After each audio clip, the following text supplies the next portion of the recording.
La historia comienza en Breckenridge, una ciudad en el condado de Summit, Colorado, enclavada en las montañas rocosas y famosa por sus estaciones de esquí. El invierno es la temporada alta de turismo, atrayendo a muchos visitantes que disfrutan del ambiente agradable y las actividades invernales. A 17 kilómetros al sur de Breckenridge se encuentra el tranquilo pueblo montañoso de Alma, en el condado de Park. Los residentes de este pequeño pueblo son de buen corazón y amables, fomentando un fuerte sentido de comunidad y apoyo mutuo. En esa época, los ingresos de los habitantes eran modestos. Pocas personas tenían coches propios, por lo que hacer autostop era la principal manera de desplazarse. Entre los habitantes había una pareja, un joven de 26 años que dirigía un negocio de reparación de electrodomésticos, y su esposa Babi, de 29 años, quien trabajaba como recepcionista en una clínica. La pareja viajaba por separado cada día, y Babi hacía autostop de ida y vuelta al trabajo. El trayecto tomaba aproximadamente media hora, y Iris, preocupado por la seguridad de su esposa, le había hecho un llavero de bronce para defensa personal. La pareja llevaba casada 4 años y medio y estaba planeando formar una familia y dar la bienvenida a una nueva vida. Babi acababa de terminar una reunión con amigos y planeaba regresar a casa haciendo autostop como de costumbre. Sin embargo, no sabía que unos ojos siniestros la observaban en silencio. El 6 de enero de 1982 era un miércoles, y Colorado fue golpeado por una rara tormenta de nieve. Los pronósticos del tiempo advertían repetidamente en la televisión sobre las temperaturas nocturnas, que podrían caer hasta menos 20 grados, instando a todos a tomar precauciones. Ese día era la promoción de Babi. Después del trabajo, invitó a algunos amigos a un bar cercano para celebrar. Pronto se olvidaron del frío intenso y de la tormenta furiosa afuera. A las 6:21 de la tarde, Babi llamó a su esposo para tranquilizarlo, diciéndole que se iría a casa justo después de la reunión. Bajo las luces tenues del bar, su rostro irradiaba alegría. Sus amigos levantaron sus copas, celebrando su promoción y disfrutando de su valioso tiempo libre. Bebieron, compartieron historias divertidas del trabajo y de la vida, y rieron a carcajadas. Después de 1 hora y media, alrededor de las 7:50 de la tarde, Babi se sintió un poco cansada y decidió despedirse de todos y dirigirse a casa. Sin embargo, sus amigos seguían disfrutando, y uno de ellos sugirió que Babi se quedara un poco más para que pudieran llevarla a casa después. Agradecida, sin embargo, al ver que se hacía tarde y no queriendo preocupar a su esposo, Babi rechazó amablemente la oferta y salió del bar antes que ellos. Afuera, los copos de nieve danzaban en el aire y el viento helado le azotaba la cara, haciéndola tiritar. Había pocos coches pasando por la calle. Babi se frotó las manos para mantenerse caliente y esperó junto a la carretera por un aventón. Un conductor pronto notó a Babi y detuvo el coche a su lado. Agradecida, Babi le dio las gracias y se subió al vehículo cálido. El motor rugió y desaparecieron en la vasta noche. Ed no se preocupó mucho por ello ya que estaba ocupado entreteniendo a unos amigos que habían venido. Se quedó dormido sin darse cuenta. De repente, se despertó de un sueño y notó que Babi aún no había llegado a casa. Alarmado, intentó llamarla repetidamente, pero no logró comunicarse con ella. Sintiendo que algo andaba mal, Ed se puso rápidamente el abrigo, agarró sus llaves y condujo hasta la casa de uno de los amigos de Babi, donde ella había estado antes. Jeff condujo solo durante la noche, con su ansiedad aumentando a cada momento. Sus fuertes golpes despertaron al amigo, que estaba profundamente dormido. Jeff, sin siquiera molestarse en sacudirse la nieve de los hombros, le preguntó urgentemente si sabía dónde estaba Babi. Su amigo negó con la cabeza, mencionando que Babi había salido antes de las 8 de la noche para ir a casa. No tenía idea de a dónde había ido después. Desesperado, Ed condujo 20 kilómetros hasta el departamento de policía de Breckenridge para reportar la desaparición de su esposa. Ed pasó una noche en vela, atormentado por la preocupación. A la mañana siguiente, recibió una llamada en casa de un ranchero que vivía a 20 kilómetros al noreste. Observando cuidadosamente el suelo nevado a lo largo del camino, encontraron un guante manchado de sangre y un pañuelo no muy lejos de la mochila. Descorazonado, Red recuperó la licencia de conducir del rancho y regresó a casa. Mientras tanto, Ed había llegado temprano del trabajo después de recibir la llamada de Babi, por lo que no pensó mucho en su ausencia. En ese momento, un amigo estaba visitando su hogar y Ed estaba ocupado entreteniéndolo. Después de que el amigo se fue, Red se acostó a descansar, esperando que su esposa regresara, y sin darse cuenta se quedó dormido. De repente, se despertó de un sueño y miró a su lado, la cama seguía vacía. Era medianoche. Llamó a su esposa de inmediato, pero no importaba cuántas veces lo intentara, no lograba comunicarse con ella. La tormenta de nieve rugía implacable mientras Ed conducía solo por las carreteras nevadas, cada vez más ansioso. Desafiando la ventisca, finalmente llegó a la casa de su amigo, quien ya estaba dormido y fue despertado por los fuertes golpes de Des en la puerta. Somnoliento, abrió la puerta. Al escuchar lo sucedido, Ed sintió un profundo temor. Sin embargo, la policía le dijo que solo habían pasado unas pocas horas desde la desaparición, lo cual no era suficiente tiempo para presentar un informe. Esa noche, Ed se revolcó en la cama, incapaz de dormir. A primera hora de la mañana siguiente, Red recibió una llamada telefónica en casa. El ranchero, que vivía a 20 kilómetros al noreste de la casa de Des, había notado algunos objetos en el camino durante su ronda matutina. Al inspeccionarlos más de cerca, encontró una licencia de conducir y algunas pertenencias personales que pertenecían a Bobby.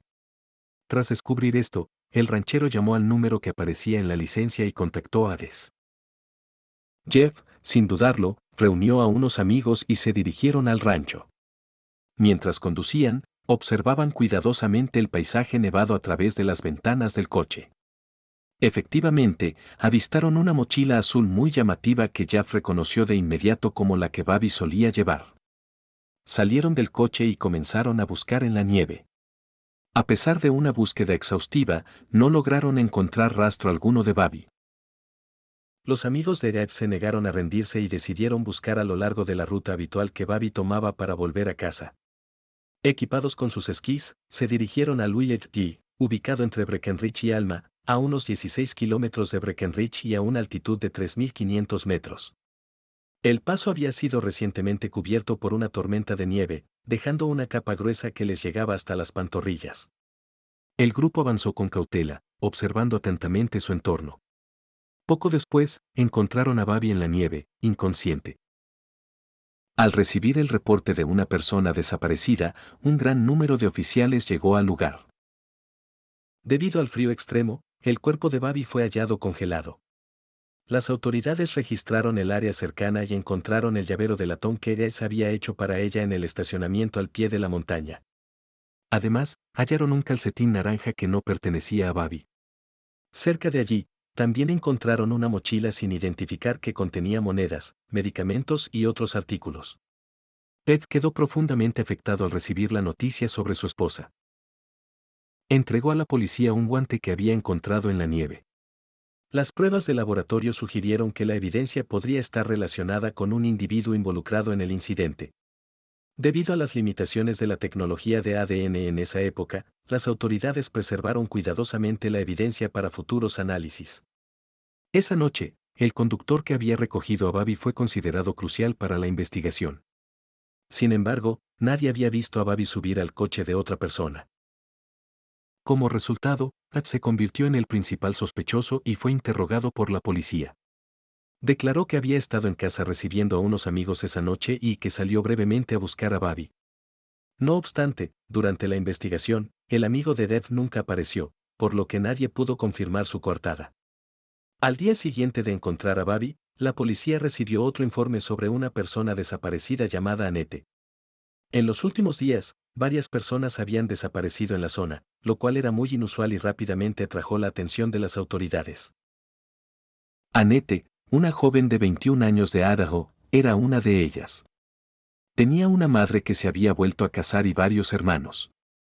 Se había mudado a Breckenridge 4 años antes, tras terminar la escuela secundaria, y trabajaba en varios empleos, tanto de día como de noche. Annette se destacaba por su comportamiento optimista, sus buenas relaciones con los colegas y su ética laboral impecable. Cuando faltó al trabajo durante 2 días consecutivos y no pudieron contactarla por teléfono, sus compañeros de trabajo decidieron avisar a la policía. La investigación reveló que 2 días antes, Annette había renunciado a su trabajo en el Usrec y había hecho autostop hasta una farmacia en Breckenridge. A las 4:45 de la tarde, un testigo la vio hablando con una mujer dentro de la farmacia. Alrededor de las 5 de la tarde, Annette hizo autostop de regreso a casa. Tenía que ir a su trabajo de medio tiempo en un bar, pero luego desapareció. Con dos mujeres desaparecidas en la misma noche, la policía encontró el caso inusual y volvió a interrogar al esposo de Bobby, Rhys, preguntándole si conocía a Annette. Inicialmente, Rhys negó conocerla, pero unos días después vio la foto de Annette en el periódico y recordó algunos detalles. Voluntariamente se acercó a la policía, diciendo que podría haber conocido a Annette una vez, ya que ella había hecho autostop en su coche un año atrás, aunque no habían tenido más contacto después de eso. La admisión de Rhys solo aumentó la sospecha de la policía. 2 meses después del incidente, Rhys aceptó someterse a una prueba de polígrafo, la cual indicó que decía la verdad. Sin embargo, sin nuevas pistas, la investigación se estancó. Bobby luchó ferozmente durante el ataque, resultando en una pelea que dejó lesiones notables en su agresor. Finalmente, cayó al suelo, herida. Mientras el asesino se ocupaba de las pertenencias de Bobby, asumió erróneamente que los calcetines cortos en el coche eran de ella y los descartó junto con otros objetos. La policía hizo un descubrimiento crucial. Dentro de la billetera de Annette encontraron una tarjeta de presentación del esposo de Bobby. Jeff admitió haber conocido a Annette 6 meses antes, pero la presencia de su tarjeta aumentó significativamente las sospechas. Ted explicó que estaba promocionando su negocio de reparación de electrodomésticos y entregaba su tarjeta a casi todos los autoestopistas que recogía, incluida Annette. Aunque su explicación parecía plausible, no se podía confirmar ni refutar. Añadiendo más a la sospecha, Ted había informado previamente a las autoridades sobre una premonición que tuvo respecto a Annette. Ted había predicho con precisión un hallazgo a 4 millas de su casa. Annette fue encontrada más tarde, el 3 de julio, a 6 millas de la casa de Es. Esta inquietante exactitud hizo difícil descartar la posibilidad de su implicación. En consecuencia, la policía reexaminó la relación de Ed con las víctimas. Algunos vecinos describieron a Ed como muy atento con su esposa, señalando que su matrimonio parecía armonioso y con pocas discusiones. Sin embargo, otros mencionaron un incidente 2 días antes del asesinato de Bobby, cuando ella llevó a casa una pizza fría, lo que enfureció a Ed.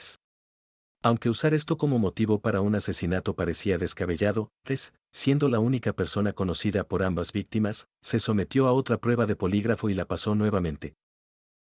A pesar de esto, la comunidad local continuó especulando sobre la posible implicación de Ed, formando opiniones y discutiendo cómo podría haber engañado a las autoridades. Con el tiempo, el interés público en el caso disminuyó gradualmente. 8 años después, el amigo que Ed había recibido esa noche finalmente se presentó. Sin embargo, debido al tiempo transcurrido, los recuerdos del amigo no coincidían con la versión de Ed, dejándolo sin una coartada sólida para esa noche.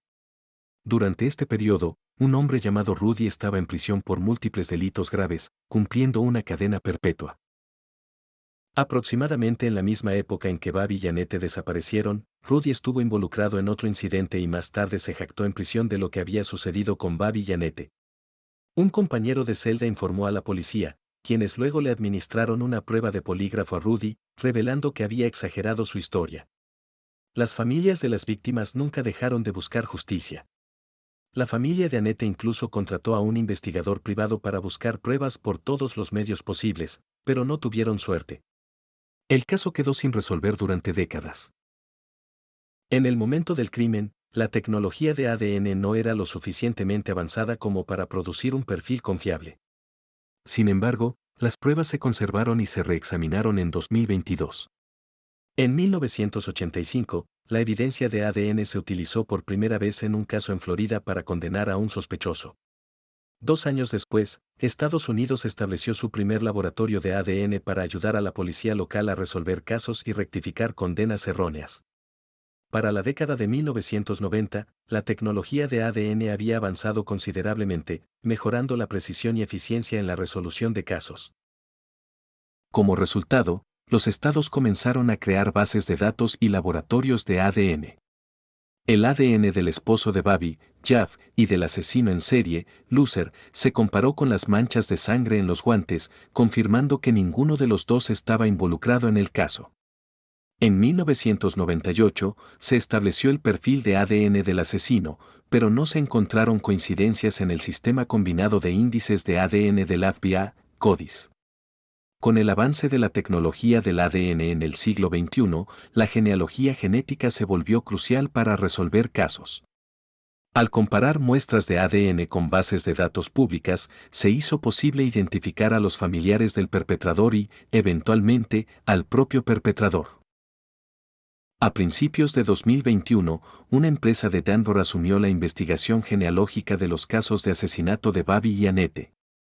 La muestra de ADN de los guantes se subió a una base de datos genealógica, arrojando resultados prometedores.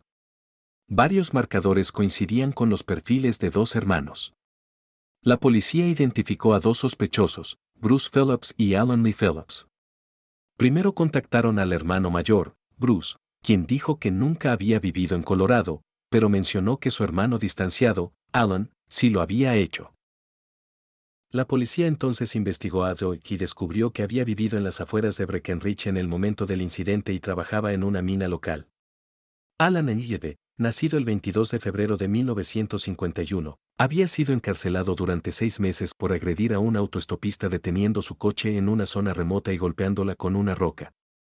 Después de su liberación, continuó viviendo en Breckenridge. En el momento de los asesinatos de Bobby y Annette, tenía 30 años. Ahora, a los 70, vivía cerca de Breckenridge en Canfield, donde dirigía un taller de reparación mecánica. Se había casado 3 veces y tenía una hija y 2 hijastros. Con esta pista, los investigadores comenzaron a vigilar a Alan en secreto, intentando obtener su ADN. Sin embargo, tomaría años conectar a Alan con los crímenes. Era extremadamente cauteloso, vivía como un ermitaño y rara vez interactuaba con otros. Su arresto ocurrió después de 5 años y medio de búsqueda incesante por todo el país. Los investigadores no se dieron por vencidos y continuaron vigilándolo. Un día, Locke salió a buscar comida. Los investigadores encontraron una pista crucial en una bolsa de comida rápida de Sonic. Locke pidió su comida y la comió en su coche. Varios detectives vestidos de civil lo rodearon discretamente, mezclándose con otros clientes y vehículos. Después de terminar su comida, Alan se fue con la bolsa en la mano. Esto llevó a los investigadores a los hermanos Phillips, de los cuales solo Alan había vivido en Colorado. Alan entró con una bolsa de comida rápida y salió solo con su correspondencia. Una vez que se fue, los investigadores se apresuraron a buscar en los basureros. Encontraron la bolsa de comida rápida desechada y la enviaron de inmediato al laboratorio. El ADN en la saliva recuperada de esa bolsa de Sonic en 2021 coincidió con el ADN de la sangre recuperada del guante de Overall en 1982. Los resultados lo vincularon con los incidentes relacionados con Bobby y Annette. Al día siguiente, con esta evidencia crucial, la policía interceptó a Jake en un control de tráfico en Dumont y lo arrestó sin incidentes. Fue acusado de 2 cargos de asesinato en primer grado, secuestro y asalto. La resolución de estos casos fríos rápidamente hizo titulares nacionales, conmoviendo a las familias de las víctimas hasta las lágrimas. Habían soportado un dolor y sufrimiento inimaginables durante 40 años, buscando justicia persistentemente para sus seres queridos. Finalmente, recibieron la noticia de la captura del perpetrador. Durante una conferencia de prensa, la policía publicó fotos de Jeff cuando era más joven, sospechando que podría ser responsable de más crímenes y pidiendo al público que proporcionara cualquier información. Poco después de que se divulgaran las fotos, un hombre mayor se puso en contacto con la policía. Montoya, un residente del condado de Canfield, tenía una historia que dejó a todos atónitos. Reveló que había rescatado personalmente al mismo criminal en una noche nevada hace 40 años. El 6 de enero de 1982, la noche en que Bobby y Annette fueron asesinadas, Montoya, quien entonces era jefe de bomberos en el condado de Canfield, estaba de servicio. Una tormenta de nieve azotaba Colorado, haciendo que muchas carreteras de montaña fueran intransitables. Cerca de la medianoche, Montoya recibió una llamada de rescate del despachador. Más temprano esa noche, el clima había estado relativamente despejado. Un vuelo de Mseu James de Hertha, California acababa de despegar con el jefe del condado de Irere a bordo. Mientras el vuelo pasaba sobre Gakkyotji, el Headrat notó una serie de luces intermitentes parpadeando abajo. El despachador contactó al jefe de bomberos del condado de Kanthang, quien rápidamente se dirigió a las coordenadas en DZP. Con temperaturas cayendo a menos de -20 grados Fahrenheit, la vida del turista estaba en peligro inminente. Montoya aceleró hacia la ubicación. Cuando fue rescatado, el individuo, identificado como Alan Phillips, expresó su alivio diciendo, «Oh, Dios, estoy salvado». Pensé, ¿cómo diablos este tipo tuvo tanta suerte?, comentó Montoya, pero notó un moretón sobre el ojo derecho de Alan. Montoya se rió y sacó a Alan de las montañas. Aunque Montoya sugirió llevar a Alan al hospital, Alan insistió en que solo era una lesión menor e innecesaria, así que Montoya lo dejó en su casa. Irónicamente, uno de los artículos apareció al lado de la noticia del hallazgo del cuerpo de Siege. La comunidad local se maravilló de la suerte de Giles mientras lamentaba la trágica suerte de Siege. Sus instintos profesionales le indicaron que eran señales de SOS. Montoya asumió que la persona varada era un turista atrapado en la inesperada tormenta de nieve. Montoya aceleró hacia la ubicación y, 15 minutos después de recibir la llamada, llegó al paso y vio al individuo varado sentado en una camioneta, temblando. Cuando fue rescatado, el individuo, identificado como In Bubn, expresó su alivio diciendo, «Oh, Dios, estoy salvado». 15 minutos después de recibir la llamada, Montoya llegó al paso. Al acercarse, el hombre exclamó aliviado, «Dios mío, estoy salvado». Este hombre era In Bubn, un mecánico de una mina local. Por casualidad, Montoya también había trabajado en la misma mina y lo reconoció de inmediato. Le preguntó cómo había terminado allí. Ilk explicó que había estado bebiendo y conduciendo a casa cuando la tormenta de nieve lo sorprendió, dificultando su visión. Sin querer, se adentró en las montañas y se perdió. A medida que la nieve se acumulaba y las temperaturas caían, su vehículo quedó enterrado y estuvo a punto de quedar completamente atrapado. En su desesperación, Al cruzó las luces delanteras de su camioneta para enviar una señal de SOS, que el Headrat notó desde el avión. Montoya comentó sobre la suerte de Delph, pero notó un moretón sobre su ojo derecho. Ilk explicó que se había golpeado la cabeza contra el camión al regresar de aliviarse. El dramático rescate atrajo la atención de los medios locales, y muchos periódicos informaron sobre el evento. Allen dio una entrevista en la que relató su angustiosa experiencia de rescate. Pocos sabían que el hombre rescatado era en realidad el asesino de Bobby. A pesar de la evidencia concluyente de ADN, Rick se negó a confesar. Una posible hipótesis de lo que ocurrió es la siguiente: alrededor de las 5 de la tarde del día del incidente, Rick conducía por una calle en Breckenridge cuando vio a Annette, quien acababa de recoger algunas cosas. Allen decidió ofrecerle una ventona a Annette. Aunque su casa estaba cerca, Rick no se detuvo allí. En cambio, aceleró y condujo hacia una zona más aislada donde no había nadie alrededor. Los intentos de Annette de pedir ayuda fueron inútiles. Después de una lucha, logró escapar y corrió para ponerse a salvo. Temiendo ser descubierto, Rick la siguió rápidamente, lo que llevó a un trágico desenlace. De regreso a la ciudad, arrojó la mochila de Annette, pero dejó un calcetín naranja en el coche. Para entonces, ya eran alrededor de las 8 de la noche. Aún agitado, vio a Bobby esperando fuera de un bar y decidió recogerla. Bajo la oscuridad de la noche, condujo hacia el sur. En un lugar remoto, intentó agredir a Bobby, pero ella se resistió con todas sus fuerzas, resultando en un enfrentamiento violento. Enfurecido, Rick abandonó a Bobby en una zona apartada y se marchó. Al regresar a su coche, notó el calcetín naranja, asumió que pertenecía a Bobby y lo desechó junto con otras pertenencias cerca de un estacionamiento antes de huir. Mientras continuaba su escape, Rick se perdió en el terreno nevado. Esa noche, las temperaturas eran peligrosamente bajas y, de no ser por una serie de eventos afortunados, podría haber enfrentado graves consecuencias. En septiembre de 2022, el caso que involucraba a Bobby y Annette fue a juicio, el cual duró 2 meses. En noviembre de 2022, tras las deliberaciones, el tribunal sentenció a Doyle a 2 cadenas perpetuas consecutivas. Comenzó a cumplir su condena en una prisión estatal. Menos de 6 meses después, en febrero de 2023, Dodd, de 72 años, falleció en prisión por suicidio. Su castigo llegó demasiado tarde y resultó ser insuficiente, lo que indignó a muchas personas.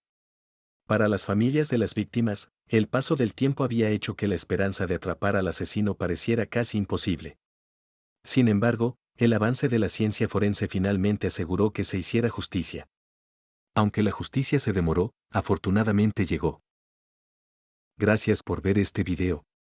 Si te gustó, no olvides darle un me gusta y suscribirte a nuestro canal. Tu apoyo nos impulsa a seguir creando más contenido. Muchas gracias. Gracias por ver este video. Si te gustó, no olvides darle un me gusta y suscribirte a nuestro canal. Tu apoyo nos impulsa a seguir creando más contenido. Muchas gracias.